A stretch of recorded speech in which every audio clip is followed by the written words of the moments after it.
ሰላም የተወደዳችሁ የጉብዝኔም ቤተሰቦቼ እንደምን ሰነበታችሁልኝ?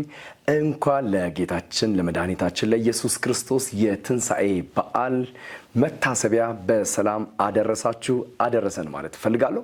እንግዲህ ይህ ሳምንታዊው ጉብዝኔን የተሰኘው የቴሌቪዥን ፕሮግራማችን ነው። የፕሮግራሙ አዘጋጅና አቅራቢ ታምራት ሞቲ ነኝ። ዛሬ ደግሞ ለየት ባለ መንገድ የኔ በዓል ደግሞ ሴሪሞኒ ለእናንተ ለማድረስ የጋበዝኩላችሁ እንግዳ አለች። እጅግ የምንወዳት ደግሞ የምናከብራት እግዚአብሔር በዘመናት መካከል ደግሞ ለእኛ በረከት አድርጎ የሰጠንን ዘማሪት ፀሐይ ዘለቀን ወደ እናንተ ይዤ ቀርብ ያለው የትም እንዳትሄዱ። ይህ ጉብዝናዬን ነው። በፍቅር ተንከባክበው ያሳደጉን ወላጆቻችን እድሜያቸው በገፋና በደከሙ ሰዓት እነሱ እንደሆኑልን አጠገባቸው ሆነን ለመንከባከብ ያለንበት ጊዜና የኑሮ ውጥረት አላስችል ሲል ግራ ይገባል አይደል?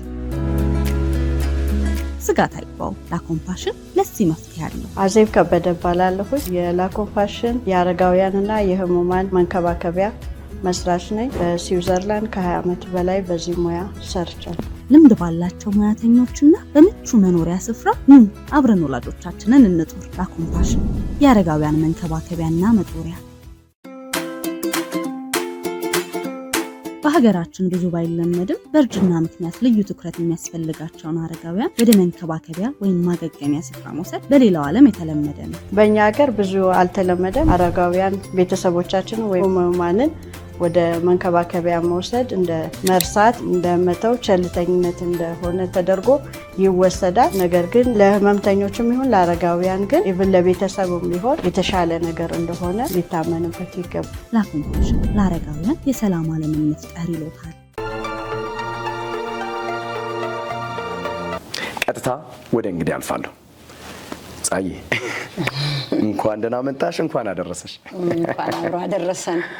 እንኳን ለመድኃኒታችን ለጌታ ኢየሱስ ክርስቶስ የትንሣኤ በዓል አደረሰን። እሰይ አመሰግናለሁ። ተባረኪ። ደግሞ እንዴት እንዳማርሽ። አሜን። የሆነ ነገርማ አለ፣ የሆነ ሚስጥር አለ። እግዚአብሔር ይባረክ። መቼም በአንቺ ዝማሬ ያልተጽናና፣ በአንቺ ዝማሬ ያልተባረከ፣ በአንቺም ዝማሬ ወደ እግዚአብሔር መንግስት ያልመጣ አካል የለም ብዬ አስባለሁ። እና በተለይ ሁሉም ሰው የሚያውቀው አንድ ዝማሬ አለ። እኔ ከዘመርኩ ችግር ነው፣ እባክን ከኢትዮጵያ ቤተክርስቲያን ይህን ድምፅ አንሳለን ነው የሚሉኝ። ድምፅ ለመዝሙር አይሆንም እንዳይሉኝ በጣም ከሚታወቀው ከሚወደደው ለብዙዎቻችን እስቲል እስካሁን ድረስ ደግሞ ብዙ መልእክት ሆኖ የተቀመጠልን ዝማሬ አለ። አይችልም አልልም፣ እግዚአብሔር ይችላል። አይሰራም አልልም፣ እግዚአብሔር ዛሬም ይሰራል የሚል አሜን። በጣም ደስ የሚል ነው። እስቲ እንደው አዝማቿን ብለሽ ብንጀምር ጨዋታችን ምን ይመስልሻል ፀሐይ? እሺ። አይችልም አልልም፣ እግዚአብሔር ይችላል። አዎ ይችላል፣ አዎ ይችላል። አይሰራም አልልም፣ ዛሬም ይሰራል። አዎ ይሰራል፣ አዎ ይሰራል። አይችልም አልልም፣ እግዚአብሔር ይችላል። አዎ ይችላል፣ አዎ ይችላል። አይሰራም አልልም፣ ዛሬም ይሰራል። አዎ ይሰራል፣ አዎ ይሰራል። አዎ ይሰራል፣ አዎ ይሰራል። አዎ ይችላል፣ አዎ ይችላል። አልለውም ጌታን በዚህ ብትኖር ኖሮ አለ በዙፋኑ ሁሉን ድል አድርጎ ያለቀ ያበቃ የሞተን ነገር ይችላል እግዚአብሔር በህይወት ማኖር ይችላል እግዚአብሔር በህይወት ማኖር። አሜን አሜን። ይችላል የኛ ጌታ ዛሬም ይሰራል፣ ሕያው ነው የትንሣኤው ጌታ። እግዚአብሔር የተባረከ ይሁን። ፀሐይ እንደው በዝማሬ አገልግሎት ምን ያህል ጊዜ ቆየሽ? እንግዲህ በእግዚአብሔር ምሕረት ወደ 36 ዓመት። ይገርም ነው። በእነዚህ ጊዜያቶች ውስጥ ምን ያህል አልበሞች ወጡ ማለት ነው? 7 አልበሞች ወጥተዋል። ይገርም ነው በጣም። እንግዲህ ፀሐይ ከነሞገስሽ ከነመወደድሽ አለሽ እስካሁንና እንደው ዝማሬን ስታስቢ እግዚአብሔር ወደ አንቺ የመጣበትን ያንን መንገድ ያቺን ደማስቆ እንዴት ታስታውሻታለሽ? መቼም ስንመረጥ እግዚአብሔር የሚመርጥበት የየራሱ አይነት መንገዶች አሉት። በዚህኛው አገልግለኝ ይላል አይደል? በዚህኛው ደግሞ አንቺ አገልግኝ ይላል። አንቺን ወደ ዝማሬ ሲያመጣሽ ያቺ ሞመንት ምን ትመስል ነበረ? ወደ ዝማሬ ገባሽባት ጊዜ? መዝሙርን ያው የተቀበልኩት በ1979 ዓመተ ምህረት ነው።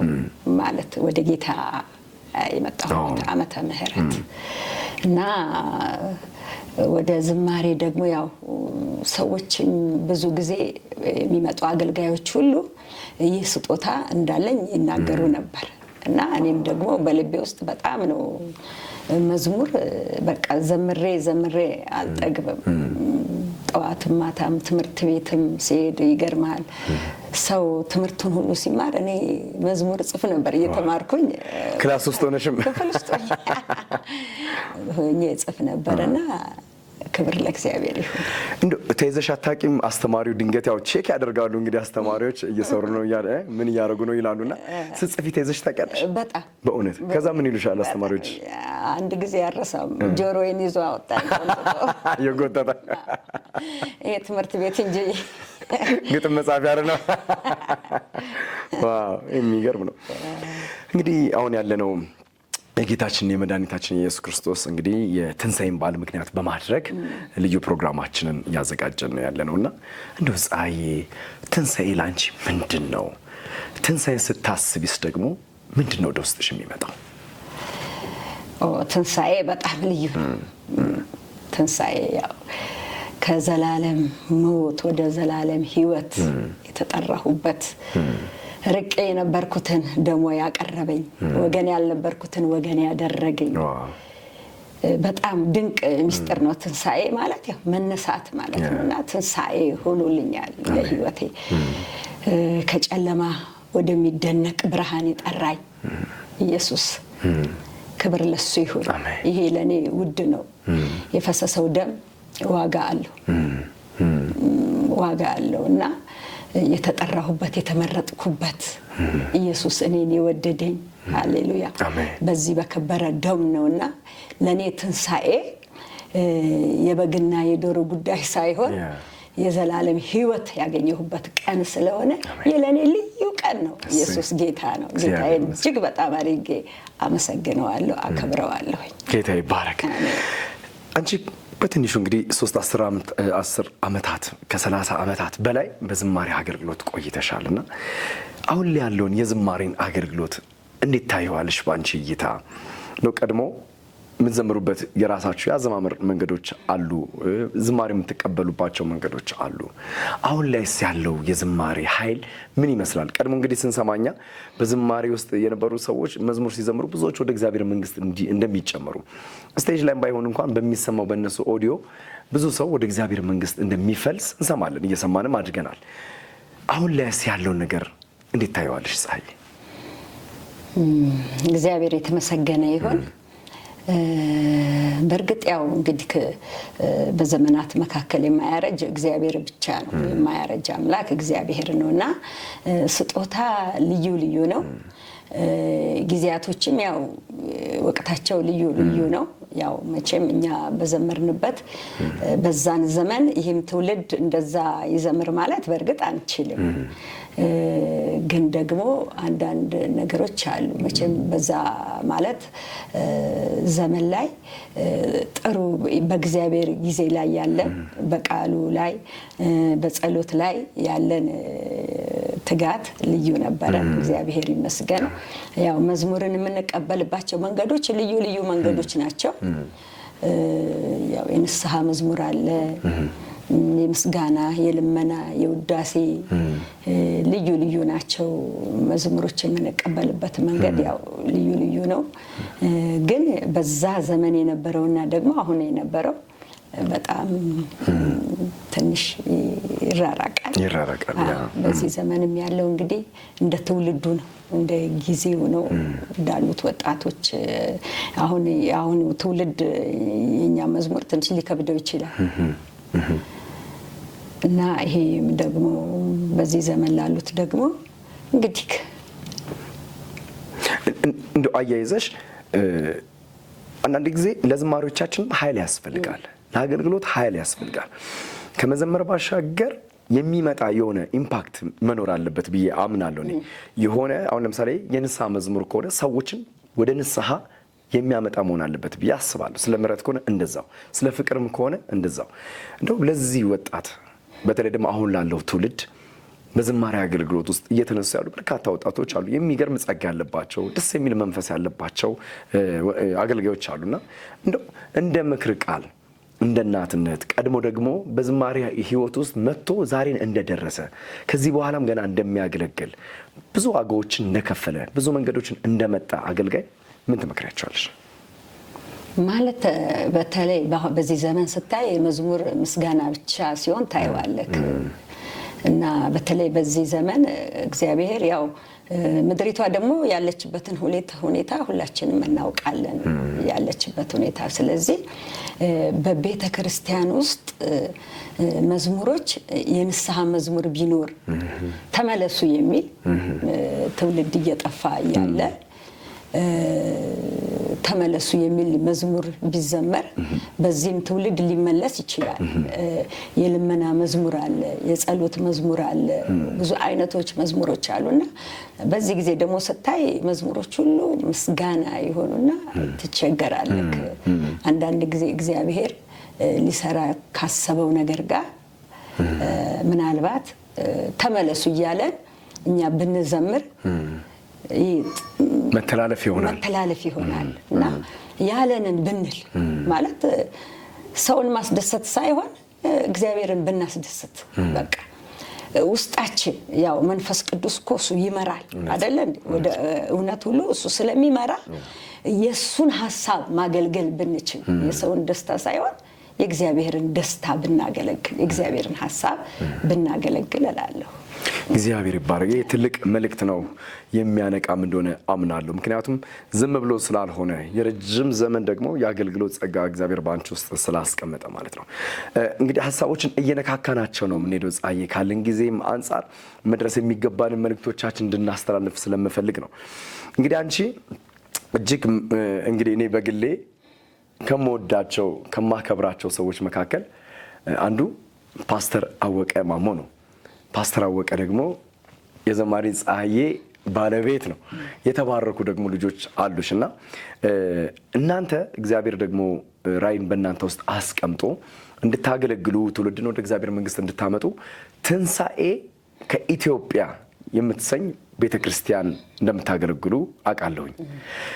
በዚች ቤተክርስቲያን ውስጥ ምን ስራዎች ይከናወናሉ? ምን አይነት የወንጌል መንገዶች እየተገለጡ ይገኛሉ? ፀሐዬ ያው እንግዲህ እግዚአብሔር በሰጠን ጸጋ እናገለግላለን። ቤተ ክርስቲያኗ በእውነት በጣም እግዚአብሔር የተመሰገነ ይሁን። ብዙዎች የወደቁ ተነስተውባታል፣ ያዘኑ ተጽናንተውባታል። ብዙ ያው ከበጎ አድራጎቶችን እናደርጋለን ከዛ ባሻገር እና የወንጌል ስራን እንሰራለን። እግዚአብሔር ረድቶናል። ትንሽ ተግዳሮቶችን ቢኖሩ እግዚአብሔር ግን መልካም ነው። ሁሉን በድል እያሻገረ እዚህ አድርሶናል። እግዚአብሔር የተመሰገነ ይሁን። ወደ ዓለም ሁሉ ሂዱ፣ ወንጌልን ለፍጥረት ሁሉ ስበኩ ያለው ያንን ቤተክርስቲያን እያከናወነች ያለች በእግዚአብሔር እርዳታ፣ እግዚአብሔር ምሕረት፣ እግዚአብሔር የተባረከ ይሁን። እዛው ጎን ለጎን እንግዲህ ቤተክርስቲያኒቱ ከወንጌል ስራ ባሻገር በርካታ ለአቅመ ደካማ ወገኖች ድጋፍ እንደምታደርግ እኔም በቅርበት አውቃለሁ። የዘመን መለወጫ በዓልን የክርስቶስ የመወለጃውን እኛ ያው ገና የምንለውን የገና መታሰቢያ በዓሉን ማለት ነው። እንዲሁም ደግሞ ትንሣኤን ፋሲካን ደግሞ ምክንያት በማድረግ የተለያዩ ነገሮችን ድጋፍ ታደርጋላችሁ። ምንድን ነው የምታደርጉት? ያንን ነገርስ የምታደርጉበት መንገድ በምንድን ነው? ድጋፍ የምታገኙበት ሁኔታ አለ ወይንስ ቤተክርስቲያኒቱ እናንተው ራሳችሁ በራሳችሁ የምታደርጉት ነገር ነው? ፀሐዬ ራሱ ስንት ጊዜ ሆነው ይሄ ነገር ከመጣ ድጋፍ መስጠት ከተጀመረ? በጣም ረጅም ጊዜ ነው። በጣም ረጅም ጊዜ ነው። ያው ከየትም ድጋፍ የለንም። ያው ራሳችንን እዛው ያው ቅዱሳን ያለነው ነን ይሄንን ስጦታ የምናደርገውና ከቀበሌ ጋር በመተባበር ነው ይሄንን እርዳታ የምንሰጠው። በፊት እንደውም እስከ 300 እስከ 400 ሰው ድረስ እንረዳ ነበረ። አሁን ደግሞ ያው ትንሽ ያው የጊዜው ሁኔታ ግን አላቋረጥንም። ስጦታውን እናደርጋለን፣ እንደግፋለን። ድሆችን፣ ዘይት፣ ፍርኖ ዱቄት፣ አልባሳቶችን እነዚህን ነገሮች እግዚአብሔር በረዳን መጠን እያገለገልነን አሁንም በዚህ በትንሣኤ በዓል ላይ ይህንን ስጦታ እናደርጋለን። እግዚአብሔር የተባረከ ይሁን። ይሄ ትልቅ ነገር ነው። ወንጌል ሁለንተናይ ነው እንግዲህ አይደል ፀሐዬ? በመስበክ ብቻ የምንሄደው ነገር ሳይሆን ድሆችንም ደግሞ ሄደን በማብላት ያለንን ነገር ደግሞ ሼር በማድረግ በማልበስም ሊሆን ይችላል። እንደዛ የምናደርገው ነገር ለወንጌል ትልቅ አቅም ትልቅ ጉልበት እንደሚሆን ስለሚታመን፣ ስለዚህ እቺ ቤተክርስቲያን ትንሣኤ ከኢትዮጵያ እያደረገች ያለችው መልካም ስራ ስለሆነ ብዙዎችን እያበላችና እየደረሰች ስለሆነ እንዲሁም ደግሞ እኛ የነካነው ነገር ለበዓል እንግዲህ አንዳንድ ጊዜ ሰው ጎረቤቱን እንኳን ለማየት ይናፍቃል እኮ ምንም ስላሌለው ማለት ነው። እነሱ ደግሞ እንደዛ እንዳያዩ ወደ ራሳቸው ቤት እንዲመለከቱ እያደረጋችሁ ስላላችሁ በጉብዝናዬን የቴሌቪዥን ተመልካቾች ስም እግዚአብሔር ይባርካችሁ ማለት እፈልጋለሁ። ተባረኩ። ፀሐዬ ወደ አንቺ ልምጣ። አገልግሎት ፀሐዬ የመጀመሪያ ጊዜ መዝሙር ስትቀበይ የመጀመሪያውን መዝሙር ታስታውሻታለሽ? እንግዲህ ወደ ከ30 ዓመት ወደፊት ላመጣሽ ነው። ታስታውሻታለሽ? አዝማቹ የመጀመሪያውን መዝሙርሽን? አስታውሳለሁ። ይገርም ነው። እኔ ጠይቄ ከዚህ በፊት ሌላ ሰው የጠፋበት ሰው አለ። እስቲ አዝማቿን በይልኝ ፀሐዬ። እስራቴን ፈታ፣ ቀንበሬን ሰበረ፣ የረከሰው ልቤን ጌታ አጽድቶ ኖረ። እስራቴን ፈታ፣ ቀንበሬን ሰበረ፣ የረከሰው ልቤን ጌታ አጽድቶ ኖረ። ካሴት ውስጥ አለ? በእውነት ለምን አይታወቅም? እንደው ሰዎች በአንድም ይሁን በሌላ ይህን መዝሙር እኮ ሰምቼ ነው ጌታን የግል አዳኝ አድርጌ የተቀበልኩት፣ ይህን መዝሙር ሰምቼ በንስሐ ተመለስኩ፣ ስቼ ነበር፣ ወጥቼ ነበር፣ ይህን መዝሙርሽን ስሰማ ግን ተመለስኩኝ የሚሉ ምስክርነቶች እንደሚኖሩሽ አምናለሁና በጣም ሰዎች ከተነኩባቸውና ወደ እግዚአብሔር መንግስት እንዲመጡ ምክንያት ከሆኑት ከነዚህ 7 አልበሞች መካከል የትኛው ዝማሬ ነው ፀሐዬ?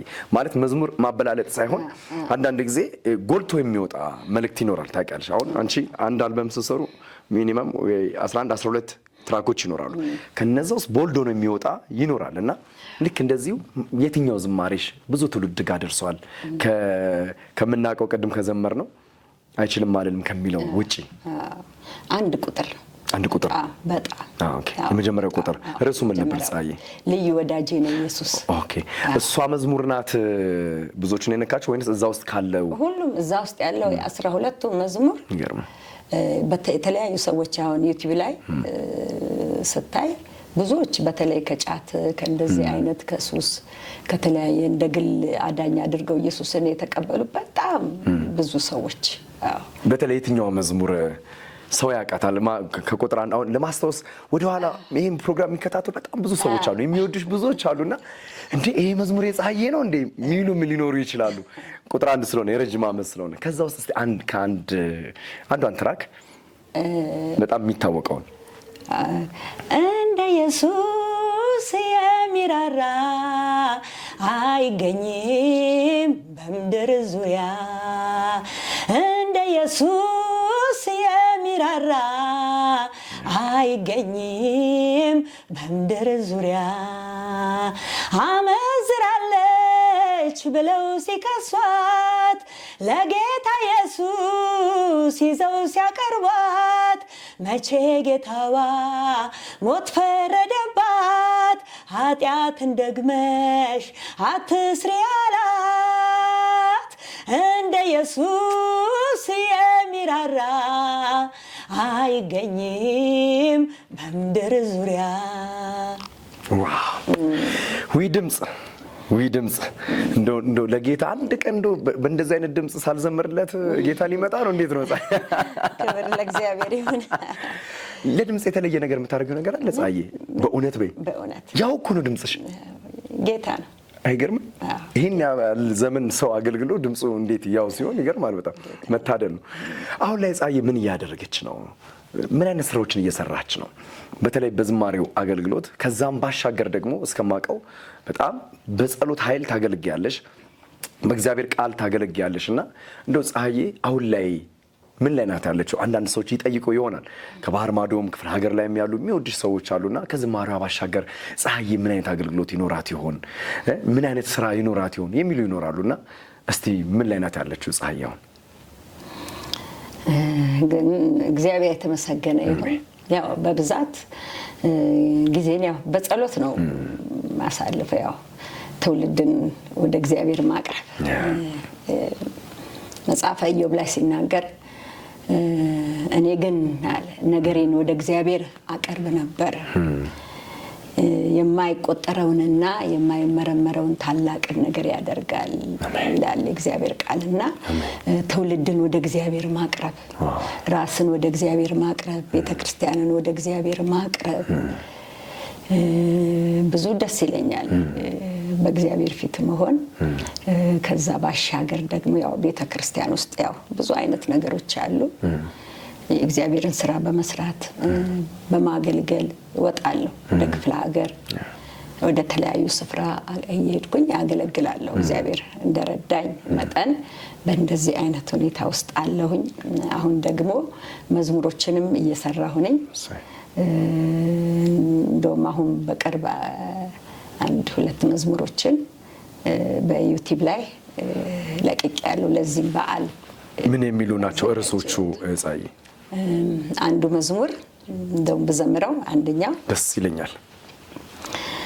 ላይሸፈን ላይሰወር ላይደበቅ ላይጋረድ የእግዚአብሔርን ክብር ኢየሱስን አወራለሁ እኔ አወራለሁ እኔ እናገራለሁ የእግዚአብሔርን ምስጢር ኢየሱስን አወራለሁ እኔ አወራለሁ እኔ እናገራለሁ የቀመስኩትን አወራለሁ የዳሰስኩትን አወራለሁ የሰማሁትን አወራለሁ ያየሁትን አወራለሁ እኔ አወራለሁ እኔ እናገራለሁ። ይሄ የመስቀሉ ቃል ለሚጠፉት ሞኝነት ነው፣ ለኛ ለምንድን የእግዚአብሔር ኃይል ነው። ከዘመናትም በፊት ተሰውሮ የነበረውን እኔ ሳወራዋለሁ የኢየሱስን ስራውን። ዋው የሚደንቅ ነው በጣም እግዚአብሔር የተባረከ ይሁን። ስለዚህ አዳዲስ ዝማሬዎችን እየሰራሽ ነው። በዚህ አጋጣሚ የጉብዝኔም ቤተሰቦቼ እንግዲህ ፀሐዬን የማይወዳት አማኝ አለ ብዬ አላስብም። ስለዚህ የዘማሪ ፀሐይ ዘለቀን ዩቲዩብ ቻናል በመግባት ሰብስክራይብ በማድረግ ቤተሰብ በመሆን ዝማሬዎቿን መልእክቶቿን እንድትቀበሉ፣ እንድትሰሙ፣ እንድትጽናኑ፣ እንድትባረኩ ይሁን ማለት እፈልጋለሁ። በዚህ አጋጣሚ እንደው ፀሐዬ ከልጆችሽ መካከል ያንቺን ፈለገ የተከተለ በዝማሬ ውስጥ የመጣ አለ? በእውነት ስንት ልጆች ናቸው ያሉሽ? 4። እሰይ እሰይ። ስንተኛው ነው? ሶስተኛዋ ዘማሪ ናት። ትዘምራለች። ወንድየውን አውቃለሁ እንግዲህ ባለበገና እንደሆነ ዝማሬዋን ማላውቀው። ትንሹም ድራም ይጫወታል። ዋው። ትልቋ ደግሞ ያው ታገለግላለች፣ ትሰብካለች። የሚገርም ነው። ጌታ ባርኮልሻል። ይሄ እኮ ፍሬ ነው በራሱ እኮ። እግዚአብሔር የተባረከ ይሁን። የኢትዮጵያ ቤተክርስቲያን እንዲሁም ደግሞ አማኞች ቅዱሳን እንደዚህ የትንሣኤ በዓል ሲሆን በምን አይነት መንገድ ልናሳልፍ ይገባል? ቅድም ስትናገር ነበር መግቢያ ላይ ከመብላት ከመጠጣት ባለፈ መንገድ የኢትዮጵያ ቤተክርስቲያን ምን ማድረግ አለባት? ቅዱሳንስ ምን ማድረግ አለባቸው ብለሽ ታምኛለሽ? አንዳንድ ነገሮች እድል ስለሆኑ በዓላት ሲመጡ እድል ናቸው ብዬ አምናለሁ። ለወንጌል እድል ናቸው፣ ኢየሱስን ለማሳየት እድል ናቸው። ከዚህ አንጻር ምን መደረግ አለበት ፀሐዬ በዓላት ላይ ምን መሰራት አለበት? ያው እንግዲህ ኢየሱስ ክርስቶስ እንዳይሸፈን እንዳይጋረድ በበዓላት ይጋረዳል፣ በተለያየ መንገድ ይጋረዳል ወንጌላችን። ስለዚህ ይህንን ኢየሱስ ክርስቶስን በግልጥ መናገር መቻል አለባት ቤተክርስቲያን፣ ማወጅ አለባት። ለምን ያው እንግዲህ እኛ የቀመስነውን ይህንን እውነት ያየነውን የዳሰስነውን እውነት ኢየሱስ ክርስቶስን መናገር አለባት። ሌላው ደግሞ ያው ከንግግር ደግሞ ያለፈ ህይወት ይፈልጋል። ያው ህይወት ይፈልጋልና ህይወታችንን ደግሞ ያው በተግባር ለተቸገሩ፣ ለታረዙ፣ ለተራቡ፣ ለተጠሙት ደግሞ ካለን ነገር መቁረስ አለብን። መርዳትና መስጠት አለብን። እግዚአብሔር ይባርክሽ። ጌታ የተባረከ ይሁን። በዝማሬ አገልግሎት ቆይታሽ ውስጥ መቼም ገጠመኝ ይጠፋል ብዬ አላስብም። እያጠቃለልን ስለሆነ እንደው የማትረሺው መድረክ ላይ ያጋጠመሽ ሊሆን ይችላል፣ ከመድረክ ጀርባ ያጋጠመሽ ሊሆን ይችላል። ፀሐይ ዘለቀ ተብሎ አንቺ ስትመጪ እሷ ናት እሷ አይደለችም የተባልሽበት ሊሆን ይችላል። አንቺ ታውቂያለሽ። አክቹሊ ግን እንደው ማትረሺው ገጠመኝ በዚህ የአገልግሎት ዘመንሽ ውስጥ ምን አለ ፀሐዬ? ብዙ ይሆናል መቼም፣ አንዱን ብቻ ለተመልካቾቻችን ማለት እግዚአብሔር መልካም ነው። በተለይ ማለት የእግዚአብሔር ተአምራት እግዚአብሔር ያለውን ነገር የሚያደርግበትን የተናገረውን ነገር አንዴ ትዝ ይለኛል። እንግዲህ ከ10 ምናምን ዓመት በፊት የነበረ አንድ ጊዜ አንድ ከበደ ቀዲዳ ጋር ሆነን አብረን ስናገለግል መልእክት አመጣልኝ። ያመጣልኝ መልእክት አይረሳኝም። ፀሐይ ያለኝ በዚህ ወር እግዚአብሔር የውጭ በር ከፍቶልሻል አለ እና ምንም ፓስፖርት የለኝ ምን የለኝ ምንም ነገር እና ግን አሜን ብዬ ተቀብዬ ሄድኩኝ እና ልክ ይገርምሃል በዛን ወር ውስጥ ከአሜሪካን አገልግሎት ተደወለልኝና ከፓስተር ተስፋዬ ጋቢሶ ጋር አብረን ለአገልግሎት እንደሚፈልጉኝ ነገሩኝ። ፓስፖርት የለኝም ስላቸው በቃ አውጭ ያሉኝ። በዛን ጊዜ ያው በ3 ቀን ነበር ፓስፖርት የሚወጣውና ገባሁ ማለት ያው አስቀጥሬ ገባሁ። ምንም ነገር በቃ ይዤ የገባሁት ነገር የለም እና የባንክ አካውንት ይገርማል አካውንቴ ላይ 75 ብር ነበር። በጣም ሀብታም ነሽ። እና ሰዎች ምናምን በቃ ከሌላ ጋር ብር አስገቢ እንደዚህ ሲሉኝ አይ አላደርግም አልኩኝ። ያችን ቡክ ነው ያው ይገርምሃል ያችን ደብተሬን ከመዝሙር አልበሜ ጋራ ይዤ ቀጥታ ይዤ ገባሁኝ እና የት ነው የምትሄጂው አለኝ። አሜሪካ ለአገልግሎት ነው የሚሄደው። ካርታ አለሽ የቤት ካርታ አለሽ አለ። አይ የለኝም አልኩኝ። እሺ የባንክ ስቴትመንት ሲለኝ ደብተሩን ሰጠሁት። ያለኝ ይሄ ነው ያለኝ ሲያየው እንዲገልጠው ሲያየው 75 ብር ነው። አልተፈተነም እሱ ራሱ ሰውዬው ምን አይነት እንደዚህ ይስቃል እንዴ? እሺ ሳቀ። ከዛ ቆርጦ ሰጠኝ። በእውነት ተአምር ነው። በቃ አመነሽ ማለት ነው። ደስ ሲል በቃ ፌክ ያሌለበት አይ የሚገርም ገጠ ለመጀመሪያ ጊዜ በኢትዮጵያ ታሪክ ባንክ ቡክ ላይ 75 ብር ኖሮ አሜሪካ ሄደች። ፀሐይ ዘለቀ ናት። የሚገርም ነው። ምንድን ነው ግን እምነትሽ ነው ወይንስ ደግሞ በቃ ሌላ ነገር እንትናት ቀጥታ ነሽ ማለት ነው? ቀጥታ በቃ ያው ሰዎች እንዲህ ያርገ በፍጹም በቃ እግዚአብሔር ካለ አለ ነው እየተናገረ በካርታ በዛ ሰዓት እንግዲህ የ3 የ4 ሰው የ4 ቤት የ5 ቤት ካርታ ይዘው የገቡ አሉ። ሊብሬ በጣም ብዙ ሊብሬ ይዘው የገቡ አሉ። ብዙ የተከለከሉ ማለት ነው። እና የእግዚአብሔር ተአምራት ያው አይችልም አለልም ይችላል ብዬ እውነት ነው። ስለዚህ እንደዘመርኩት ካለ እግዚአብሔር ደስ ይላል በጣም። ነፃዬ የመጨረሻ ዝማሬያችን ዘምረን ፕሮግራም ከመጨረሳችን በፊት የምታስተላልፊ መልእክት ካለ የውስጥሽ ድምጽ የውስጥሽ ጩኸት ካለ ለአማኞችም ሊሆን ይችላል እንዲደርስ የምትፈልጊው ነገር ካለ በነፃነት ትናገሪ ዘንድ እድል እንሰጥሻለን። ክብር ሁሉ ለእግዚአብሔር ይሁን። ኢየሱስ ጌታ ነው። አሜን። ማለት ያው እንግዲህ ከጌታ ኢየሱስ ክርስቶስ ጋር ደቀ መዝሙር አብረው ነበሩ ሲጓዙ ስናይ ሉቃስ ወንጌል ምዕራፍ 24 ላይ ስንመለከት ደቀ መዝሙርቶቹ ኢየሱስ ክርስቶስ የተናገረው ነገር ከውስጣቸው እንደጠፋባቸው እናያለን። እንደጠወለጉ ድንዛዜ ውስጥ እንዳሉ እናያለን። እና በዚህ ዘመን ደግሞ እኛ ቅዱሳን ድንዛዜ ውስጥ እንዳንገባ አንዳንድ ጊዜ የጠወለገ ነገር ስታየው አያምርም። እና ይሄ መንፈሳዊ ጠውልግና በህይወታችን እንዳይኖርብን እንድንነቃ ያስፈልጋል። እግዚአብሔር ቃል ሲናገር አንተ የምትተኛ የምታንቀላፋ ንቃ ይላልና ከመቼውም ይልቅ የምንባንንበት የምንነቃበት ነው። የምንተኛበት ጊዜ አይደለም። ስለዚህ ቤተክርስቲያንን ንቂ ልል እፈልጋለሁ። ዲቦራ ሆይ ንቂ ይላል አይደል? ንቂ አንቺ እስከምትነሺ ድረስ ኃያላን አለቁ ወደቁ ይላል። ስለዚህ አሁን እኛ የምንነሳበት ጊዜ ነው። ከመቼውም ይልቅ የምንነሳበት ጊዜ ነውና እንዳንደነዝዝ እንዳንተኛ እንዳናንቀላፋ ተነስተን የእግዚአብሔርን ስራ እንድንሰራ እግዚአብሔር ይርዳን እላለሁ።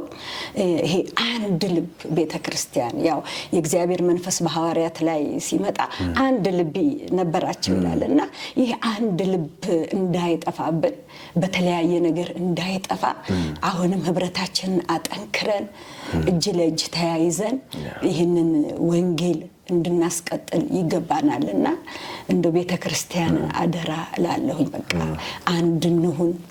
አንድነት የልብ አንድነት መያያዝ በቃ ከውስጣችን ጥላቻን አስወግደን ዘረኝነትን የተለያየ ነገርን አስወግደን ለዚህ ወንጌል እንቅፋት እንዳንሆን ይሄ ወንጌል እንዲቀጥል የመሰደቢያ ምክንያቶች እንዳንሆን እላለሁኝ።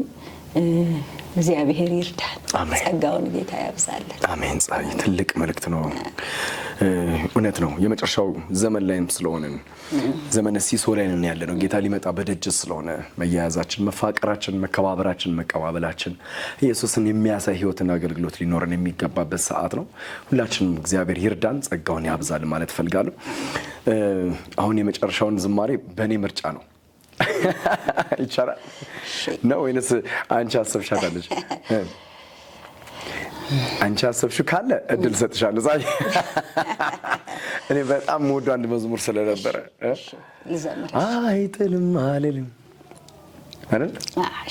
እኔ እንጃ ውስጤ በጣም ተች ይደረግበታል። መዝሙር ለዘላለም አይጥልም አይጥልም እግዚአብሔር ለዘላለም አይጥልም አይጥልም እግዚአብሔር ለዘላለም አይጥልም አይጥልም እግዚአብሔር ለዘላለም አይጥልም አይጥልም እግዚአብሔር ለዘላለም አይጥልም አይተውም እግዚአብሔር ለዘላለም አይተውም አይተውም እግዚአብሔር ለዘላለም አይተውም አይረሳም እግዚአብሔር ለዘላለም አይረሳም አይረሳም እግዚአብሔር ለዘላለም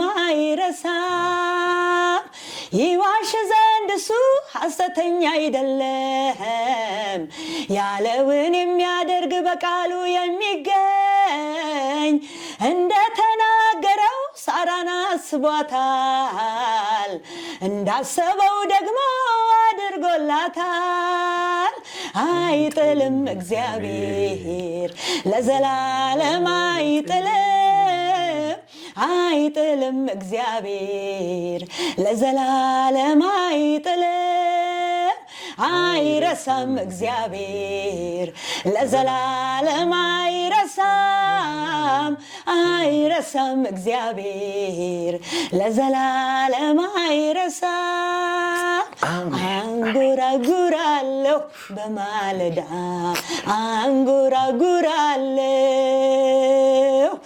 አንጎራጉራለሁ በቀትርም አንጎራጉራለሁ ምሕረቱን ያሰብኩ ፍቅሩን ያሰብኩ ባርኮቱን ያሰብኩ መውደዱን ያሰብኩ ዘምርለታለሁ የተወደደውን ስሙን እጠራለሁ አይጥልም እግዚአብሔር ለዘላለም አይጥልም አይረሳም እግዚአብሔር ፀሐዬ በጣም ነው የምንወድሽ በጣም ነው የምናከብርሽ ለኔ ደግሞ እንደ እናቴ ነሽ እግዚአብሔር ዘመንሽን ይባርክ ቤትሽን ትዳርሽን ትውልድሽን ራእይሽን አገልግሎትሽን እግዚአብሔር ይባርክ ማለት እፈልጋለሁ እንግዲህ የጉብዝናዬን የትንሳኤን በዓል ምክንያት በማድረግ ደግሞ እንግዲህ ስለሆነሽ ደግሞ በጣም ደስተኛ ነኝ ፀሐዬ ዘመንሽ ይባረክ እንግዲህ መልካም የትንሳኤ በዓል መታሰቢያ ይሁንልሽ ማለት እፈልጋለሁ እናንተ ደግሞ የምታሳልፉት አሁንም ቢሆን እንግዲህ ዋዜማው ላይ ወይም የስቅለት ዕለት በማድረግ ነው በመስጠት ነው ብዙ ዶዎች እንደምትደርሱ ይታወቃልና እግዚአብሔር ይህን አገልግሎታችሁን ይባርክላችሁ ማለት እፈልጋለሁ በፍቅር ተንከባክበው ያሳደጉን ወላጆቻችን እድሜያቸው በገፋና በደከሙ ሰዓት እነሱ እንደሆኑልን አጠገባቸው ሆነን ለመንከባከብ ያለንበት ጊዜና የኑሮ ውጥረት አላስችል ሲል ግራ ይገባል አይደል ስጋት አይግባው ላኮምፓሽን ለዚህ መፍትሄ አለው አዜብ ከበደ እባላለሁ የላኮምፓሽን የአረጋውያንና የህሙማን መንከባከቢያ መስራች ነኝ በስዊዘርላንድ ከ20 ዓመት በላይ በዚህ ሙያ ሰርቻለሁ ልምድ ባላቸው ሙያተኞችና በምቹ መኖሪያ ስፍራ አብረን ወላጆቻችንን እንጦር ላኮምፓሽን የአረጋውያን መንከባከቢያና መጦሪያ በሀገራችን ብዙ ባይለመድም በእርጅና ምክንያት ልዩ ትኩረት የሚያስፈልጋቸውን አረጋውያን ወደ መንከባከቢያ ወይም ማገገሚያ ስፍራ መውሰድ በሌላው ዓለም የተለመደ ነው በእኛ ሀገር ብዙ አልተለመደም አረጋውያን ቤተሰቦቻችን ወይም ህሙማንን ወደ መንከባከቢያ መውሰድ እንደ መርሳት እንደመተው ቸልተኝነት እንደሆነ ተደርጎ ይወሰዳል ነገር ግን ለህመምተኞችም ይሁን ለአረጋውያን ግን ኢቭን ለቤተሰቡም ቢሆን የተሻለ ነገር እንደሆነ ሊታመንበት ይገባል ላኮምፓሽን ለአረጋውያን የሰላም ዓለምን መፍጠር ይሎታል የተወደዳችሁ የጉብዝናዬን ቤተሰቦቼ እጅግ ከምንወዳት ከምናከብራት ከዘማሪ ፀሐይ ዘለቀ ጋር ሳደርግ የነበረውን የበዓል ቆይታ በዚህ አጠናቅቃለሁኝ ይህ ፕሮግራም ደግሞ ወደ እናንተ እንዲደርስ ምክንያት የሆነልን ላኮምፓሽን የአረጋውያን መንከባከቢያና ማቆያ ተቋም ነው እጅግ አድርጌ ማመስገን እፈልጋለሁ ይህም በዓል እንግዲህ ከመብላት ከመጠጣት ባሻገር ከጎናችን የወደቁትን ደግሞ በማየት ለእነሱም ደግሞ ካለን ነገር በመቁረስ ማሳለፍ እንዲሆንልን በጌታ ፍቅር ጥሬን ማቅረብ እፈልጋለሁ ከቀሪ የጄኤምኤም ቴሌቪዥን የበዓል ፕሮግራሞች ጋር መልካም ቆይታ ይሁንላችሁ ሳምንት ደግሞ እንገናኛለን ታምራት ሞቲ ከእናንተ ጋር ቆይታ አደረኩኝ እስከ ሳምንት መልካም ሳምንት ይህ ጉብዝናዬን ነው አይጥልም እግዚአብሔር ለዘላለም አይጥልም